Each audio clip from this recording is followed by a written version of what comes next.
মহারাজের মুখটা কেমন আঙ্গুর থেকে কিসমিস হয়ে গেছে। মহারাজ, বলছি আপনাকে কেমন যেন দেখাচ্ছে। কিছু কি হয়েছে মহারাজ?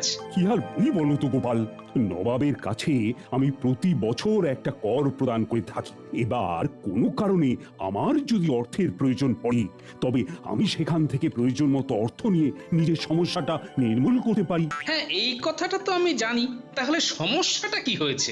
আর কি বলবো গোপাল, রাজকোষের অবস্থা খুব খারাপ। এইকে আমার আবার বেশ কিছু অর্থের প্রয়োজন। তাহলে নবাবের কাছে আপনার জমানো অর্থ থেকে কিছু অর্থ আপনি চেয়ে নিন। সেটাই তো সমস্যা গোপাল, নবাব আমাকে ওইভাবে অল্প কিছু অর্থ দেবেন না। যদি অর্থ নিতে হয়, সমস্ত অর্থ একেবারে নিয়ে নিতে হবে। এটা আবার কোন ধরনের নিয়ম? হ্যাঁ গোপাল, নবাবের এটাই নিয়ম। ওনার কাছে অল্প অল্প করে অর্থ রাখতে পারবো, কিন্তু অল্প করে তুলতে পারবো না। তুলতে গেলে সমস্ত অর্থ একেবারেই তুলতে হবে। মহারাজ, আমার মাথায় একটা বুদ্ধি এসেছে। আপনি এক কাজ করুন, আপনি সব অর্থ একেবারে তুলে নিয়ে আসুন, তাহলেই তো ল্যাটা ঝুঁকে গেল। আরে মন্ত্রী, এই জন্য কি আর তোমাকে মাথা মোটা বলি? সব অর্থ তুলে নিলে ভবিষ্যতের জন্য সঞ্চয় হিসেবে কি থাকবে? মহারাজ, আমাকে একদিনের জন্য ছুটি দিতে পারবেন? কেন গোপাল, তুমি আবার এই সময় ছুটি নিয়ে কি করবে? মুর্শিদাবাদ যাব মহারাজ।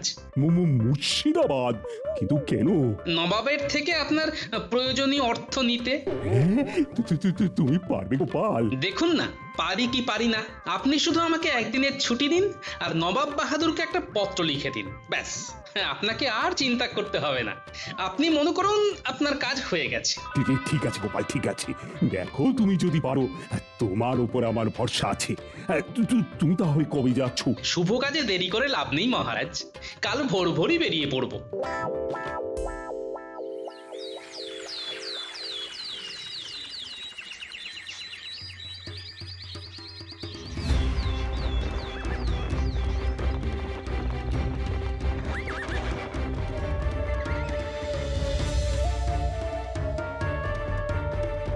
সেলাম জাহাপনা।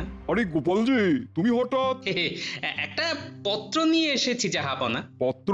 কিসের পত্র গোপাল? পড়ুন, পড়লেই বুঝতে পারবেন। ঠিক আছে, দাও দেখি।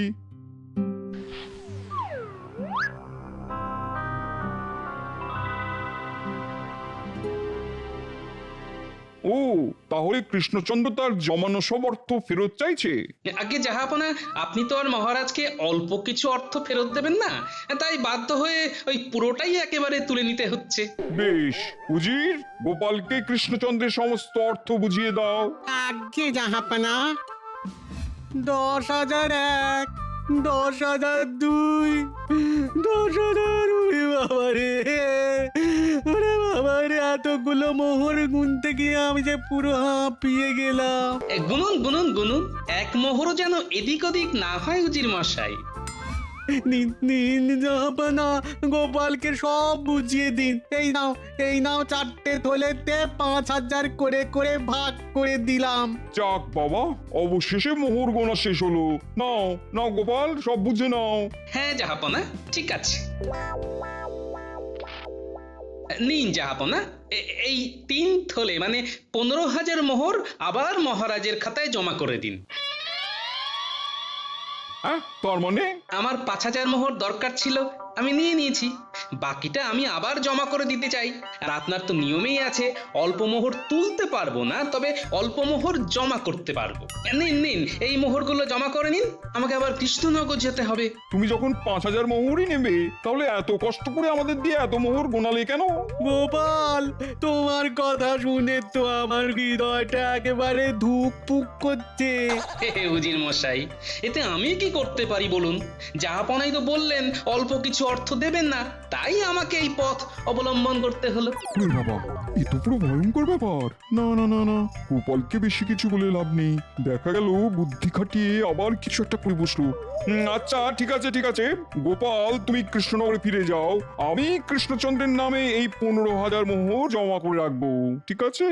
কিন্তু জাহাপানা, আমি যে খাটনি করে এতগুলো মোহর গুনলাম, তার কি হবে? উজির মশাই, এতকাল তো কত অগন্তি মোহর নিজের ট্যাঁকে ভরেছেন, আজকে না হয় একটু গুনলেন এতে এমন কি হলো? না না না, গোপালকে বেশি কিছু বলা যাবে না। বলা তো যায় না, দেখা গেল নবাব বাহাদুরের সামনে আমার একেবারে হাটে হাঁড়ি ভেঙে দিল। ঠিক আছে জাহাপনা, আমি তবে আসি। হ্যাঁ গোপাল, এসো এসো এসো।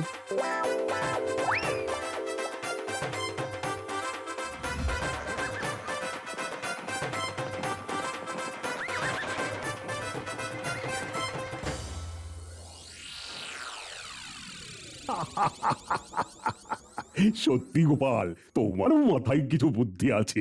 নবাবকে একেবারে নাকানি চুয়ানি খাইয়ে দিয়েছো। মহারাজ, তাহলে দেখলেন তো এই গোপাল চাইলে সবকিছু হতে পারে। হ্যাঁ গোপাল, সে কথা আমার অজানা নয়। আর তাই তোমাকে আমি একটা উপহার দিতে চাই। সীমানার পূর্ব দিকে আমার যে 5 বিঘা জমি আছে, আজ থেকে সেই জমি তোমার। ধন্যবাদ মহারাজ। হ্যাঁ, এটা কি হলো? মহারাজ 5 বিঘা জমি গোপালকে দিয়ে দিল। ওই জমিটার উপর আমার কতদিনের লোভ ছিল, সব শেষ হয়ে গেল, সব দূর। না না না না না না, ওই 5 বিঘা জমি কিছুতেই গোপালের হতে পারে না। না না না না না, আমাকে কিছু একটা করতেই হবে, কিছু একটা করতেই হবে যাতে ওই জমি গোপালের হাত থেকে আমার হাতে চলে আসে। কিন্তু কি করি কি করি কি করি কি করি, কিছুই তো বুঝতে পারছি না। একটা উপায় এসেছে, একটা উপায় এসেছে। আমি বরং খাম্বাজ রাজ্যে যাই। খাম্বাজ রাজার সাথে বসে একটা আলোচনা করা যাবে। খাম্বাজ রাজের সাথে তো গোপালের একেবারে আদায় কাঁচকলায় সম্পর্ক। উনি নিশ্চয়ই কোনো না কোনো উপায় আমাকে বের করে দেবে।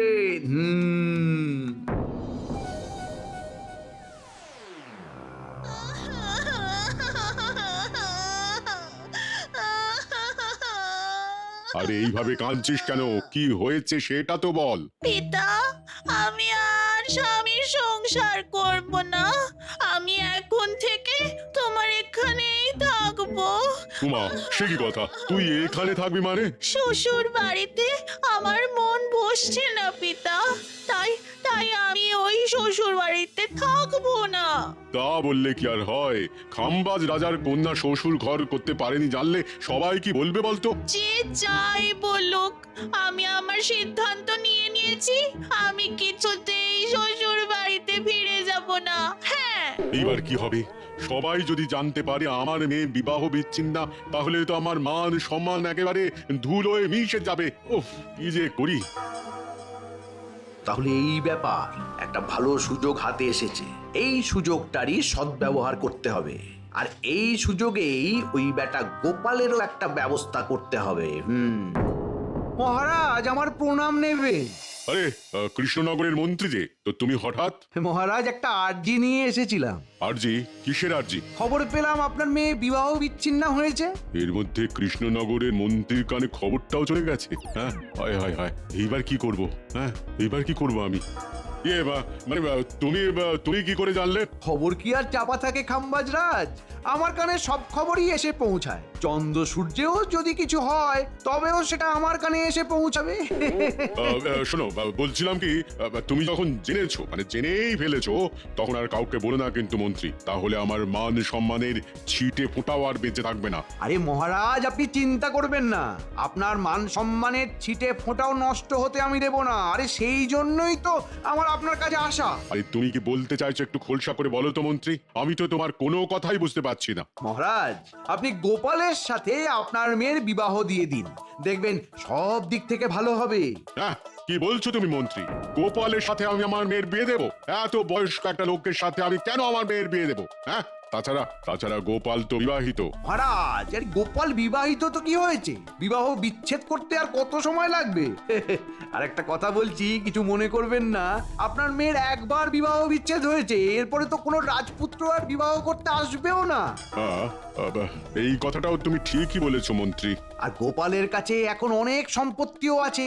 এই কিছুদিন আগেই আমাদের মহারাজ গোপালকে তার 5 বিঘা জমি উপহার হিসেবে দিয়েছে। আর গোপালের মতো বুদ্ধিমান জামাই যদি আপনার ঘরে থাকে, তাহলে তো আপনার আর কোনো চিন্তাই থাকবে না। কিন্তু গোপাল কি রাজি হবে আমার মেয়েকে বিয়ে করতে? গোপালকে রাজি করানোর দায়িত্ব আমার।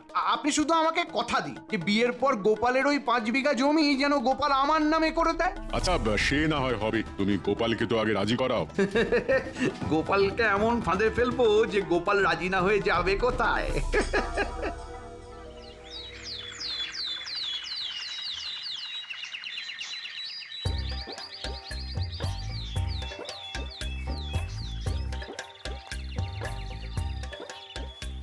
আচ্ছা গিন্নি, মহারাজের দেওয়াই জমিতে ধান চাষ করলে কেমন হয়? হ্যাঁ সেটাই তো, জমিটা শুধু শুধু ফেলে রেখে কোনো লাভ নেই। হ্যাঁ তুমি বরং চাষই করো।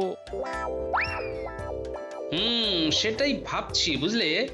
গোপাল, গোপাল, বাড়িতে আছো নাকি? আরে মন্ত্রী মশাই যে, আসুন আসুন আসুন, হঠাৎ কি মনে করে? এমনি এদিক দিয়ে যাচ্ছিলাম, তাই ভাবলাম একটু তোমার বাড়ি ঘুরে যাই, ঘোরাও হবে আর একটু জল বাতাসাও খাওয়া হবে। ও আচ্ছা ঠিক আছে, আপনি বসুন, আমি বরং একটু পুকুর থেকে ডুব দিয়ে আসি। আচ্ছা ঠিক আছে, ঠিক আছে, ঠিক আছে। গিন্নি, তুমি মন্ত্রী মশাইকে একটু জল বাতাসা দাও, আমি পুকুরের জলে ডুব মেরেই আসছি। আচ্ছা।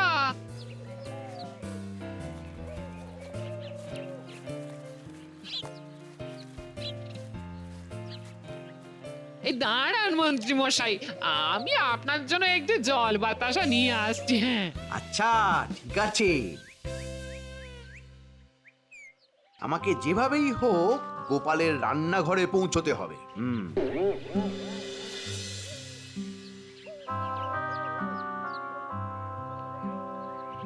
আরে মন্ত্রী মশাই, আপনি রান্নাঘরে চলে এলেন? না মানে আসলে বাইরে খুব রোদ, দাঁড়িয়ে থাকা যাচ্ছে না। ও আচ্ছা নিন, এই আপনার জল। হ্যাঁ ও হ্যাঁ হ্যাঁ হ্যাঁ।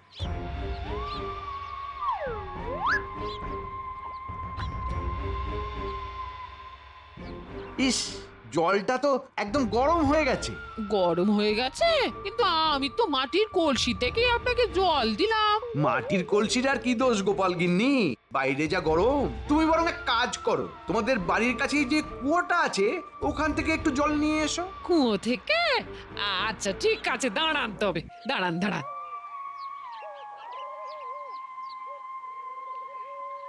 এই সুযোগ, সব খাবারে নুন আর লঙ্কার গুঁড়ো ছড়িয়ে দিতে হবে।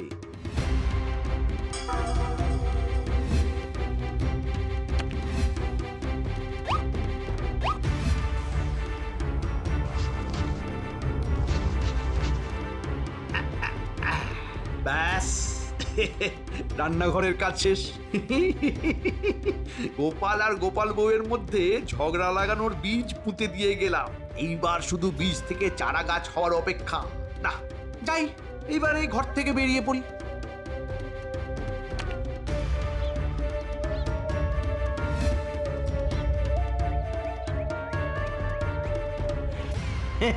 এই তোমাদের বাড়িটা একটু ঘুরে ঘুরে দেখছিলাম, কোথা থেকে জল আনলে? হ্যাঁ এই যে দাঁড়ান, আমি একটা পাত্র করে এনে দিচ্ছি। হ্যাঁ আচ্ছা, এই নিন মন্ত্রী মশাই। হ্যাঁ হ্যাঁ, গোপাল গিন্নি দাও। আহ শান্তি। আমি তাহলে এইবার আসি গোপাল গিন্নি। আচ্ছা আসুন আসুন আসুন। যাই বাবা, অনেক দেরি হয়ে গেল, ঝটপট ওনার খাবারটা বেড়ে ফেলি। হ্যাঁ উনি আবার একটু পরে খেতে বসবেন। হ্যাঁ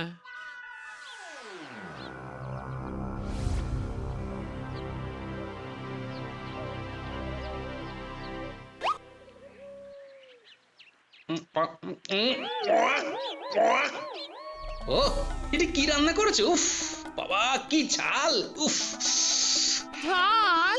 এই কিন্তু আমি তো এত ঝাল দিইনি। শুধু ঝাল, তারপর পুরো নুনে পোড়া। নুনে পোড়া? কি যে বলছো তুমি? আমি কি বলছি? আমি কি বলছি একবার খেয়ে দেখো না, খেয়ে দেখো, তাহলেই বুঝতে পারবে। দূর, পুরো খাওয়াটাই একেবারে মাটি করে দিল। গিন্নি, ভালো মতো বলে দিচ্ছি, মন দিয়ে সংসার করতে হয় করো, না হলে বাবার বাড়ি চলে যাও, বুঝলে? ঠিক আছে, আমি আজই বাপের বাড়ি চলে যাব। হ্যাঁ হ্যাঁ তাই যাও, আমিও বাঁচবো। হ্যাঁ তুমি তো বাঁচবেই, আমি গেলে তুমি আবার একটা বিয়ে করতে পারবে। হ্যাঁ হ্যাঁ, দরকার পড়লে তাই করব। আগুন লেগেছে, আগুন আগুন। যাই, এই সুযোগে গোপালের কাছে কথাটা পারি।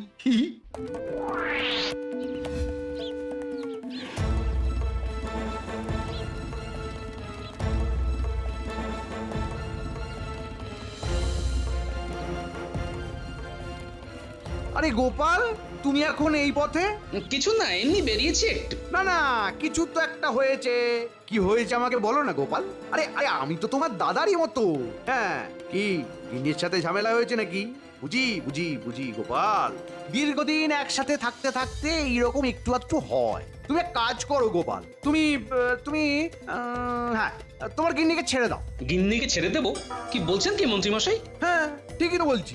আমার কাছে তোমার জন্য একটি ভালো পাত্রীর সন্ধান আছে। ভালো পাত্রী? হ্যাঁ, খাম্বাজ রাজার মেয়ে, দেখতেও যেমন সুন্দরী তেমনি গুণবতী, আর বিয়ে হলে পুরো খাম্বাজ রাজ্য তোমার। মন্ত্রীমশাই হঠাৎ আমার বিবাহ নিয়ে পড়লেন কেন? নিশ্চয়ই কোনো ব্যাপার আছে। আমাকে যেভাবেই হোক এই মন্ত্রীর পেট থেকে কথা বের করতেই হবে। কি হলো গোপাল, হ্যাঁ কি ভাবছো? না মানে খাম্বাজ কন্যা কি আমাকে বিবাহ করতে রাজি হবে? আমি তো ওনার থেকে বয়সে অনেক বড়। আরে কেন হবে না? খাম্বাজ কন্যার প্রথম বিবাহ ভেঙে গেছে, তাই খাম্বাজ রাজ তার কন্যার জন্য দ্বিতীয় পাত্র হিসেবে তোমাকেই চাইছেন। আমাকেই? কিন্তু কেন? আরে তুমি এত বুদ্ধিমান, তুমি যদি ওনার জামাই হও তাহলে তো আর ওনার কোনো চিন্তাই থাকবে না। আচ্ছা বেশ। তাহলে তুমি রাজি তো গোপাল? হ্যাঁ রাজি? হ্যাঁ, খাম্বাজ রাজ যখন চাইছেন তখন আমি কিভাবে আপত্তি করি বলুন? বাবা বাবা বাবা, তাহলে আমি আজকেই খাম্বাজ রাজকে বলে আগামীকালই তোমাদের বিয়ের বন্দোবস্ত করে নেবো গোপাল। আগামীকালই? আরে শুভ কাজে দেরি করে কি লাভ বলো? আচ্ছা গোপাল, তোমার কাছে আমার একটা ছোট্ট আর্জি আছে, তোমাকে কিন্তু রাখতে হবে। কি আরজি মন্ত্রী মশাই? মানে দেখো দেখো, তোমার যদি খাম্বাজ কন্যার সাথে বিয়েই হয়ে যায়, হ্যাঁ, তবে তুমি তো পুরো খাম্বাজ সাম্রাজ্যটাই পেয়ে যাবে। তখন মহারাজের দেওয়া ওই 5 বিঘা জমি নিয়ে তুমি কি করবে বলো তো? হ্যাঁ, ও জমি তুমি আমায় দিয়ে দাও গোপাল। হ্যাঁ, ও জমিটা তুমি আমায় দিয়ে দাও। আচ্ছা, তাহলে এই ব্যাপার। এখন বুঝতে পারলাম এই মন্ত্রীর আসল উদ্দেশ্য আসলে কি। আমার তো মনে হচ্ছে আমার আর গিন্নির মধ্যে ঝগড়াটাই মন্ত্রী সৃষ্টি করেছে। এই জন্যই আজ সকাল সকাল আমার বাড়িতে এসে হাজির। হ্যাঁ হ্যাঁ হ্যাঁ, এইবার পুরো অঙ্কটা মিলে গেল। তবে আমার নামও গোপাল, আমাকে ঠকানো এত সহজ নয় মন্ত্রী মশাই।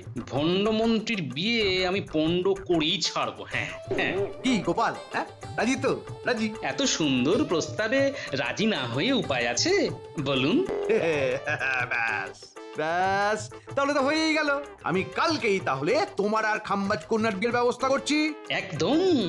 আপনিই তো বললেন শুভ কাজে দেরি করতে নেই, তাই আর দেরি করে লাভ নেই মন্ত্রী মশাই। আহ, এতদিনে গোপালকে ফাঁদে ফেলতে পেরেছি।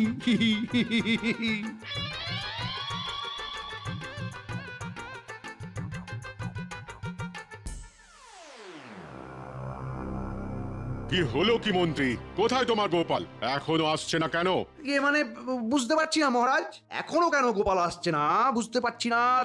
তবে আমি বটা ঘটাকে দিয়ে খবর নিতে পাঠিয়েছি, এক্ষুনি হয়তো ওরা খবর নিয়ে চলে আসবে।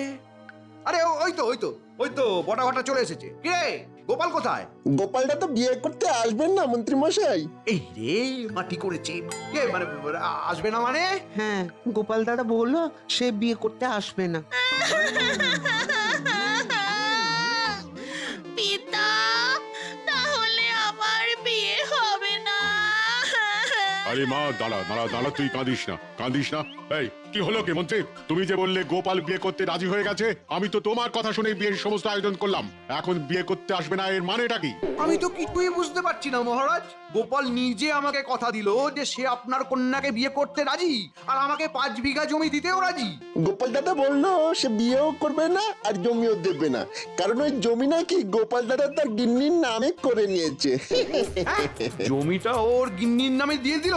তাহলে এই বিয়ে হোক কিংবা না হোক, তাতে আমার তো আর কোনো লাভই থাকলো না। যাই মানে কেটে পড়ি। মহারাজ, গোপাল যখন রাজি নয় তখন তো কিছু করার নেই। আমি তবে আসি, কেমন? পিতা, তাহলে আমার বিয়ে হবে না। দাঁড়াও মন্ত্রী। এই রে, আমাকে আবার কেন ডাকে? হ্যাঁ বলুন। গোপাল আসেনি তো কি হয়েছে? তুমি তো আছো, তোমার সাথেই আমি আমার মেয়ের বিয়ে দেবো। না না না না না, এটা হতে পারে না। এটা হতে পারে না। আমার বাড়িতে গিন্নি আছে, এটা কিভাবে হবে? বিবাহ বিচ্ছেদ করে নেবে। তুমি তো বলেছিলে বিবাহ বিচ্ছেদ করা কোনো ব্যাপারই নয়। হ্যাঁ মানে বলেছিলাম, কিন্তু সেটা আমার ক্ষেত্রে প্রযোজ্য নয়। আপনি একটু বোঝার চেষ্টা করুন রাজামশাই। কেন, তুমি কোন মাতব্বর শুনি? হ্যাঁ, তোমাকেই আমার মেয়েকে বিয়ে করতে হবে, নইলে আমি তোমাকে বন্দি করব। হ্যাঁ,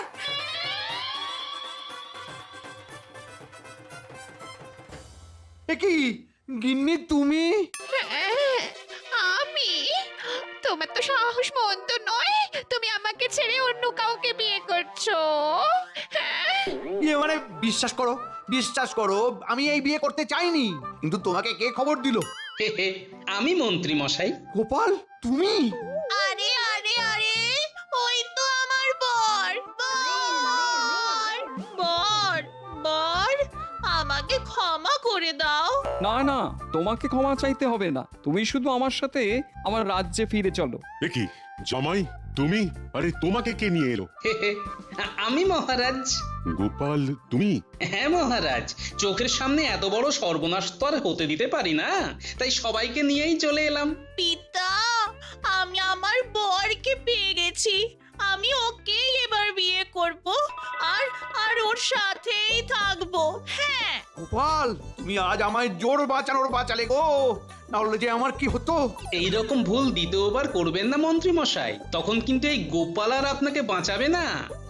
আমি কথা দিচ্ছি এই ভুল আমি আর কখনো করব না, কখনো না। তাহলে তো সমস্যা মিটেই গেল, কারুরই আর বিবাহ বিচ্ছেদ করতে হলো না। ধন্যবাদ গোপাল, অনেক ধন্যবাদ। আমার মেয়ের জীবনটা এইভাবে গুছিয়ে দেবার জন্য অনেক অনেক ধন্যবাদ গোপাল, অনেক ধন্যবাদ। ঠিক আছে।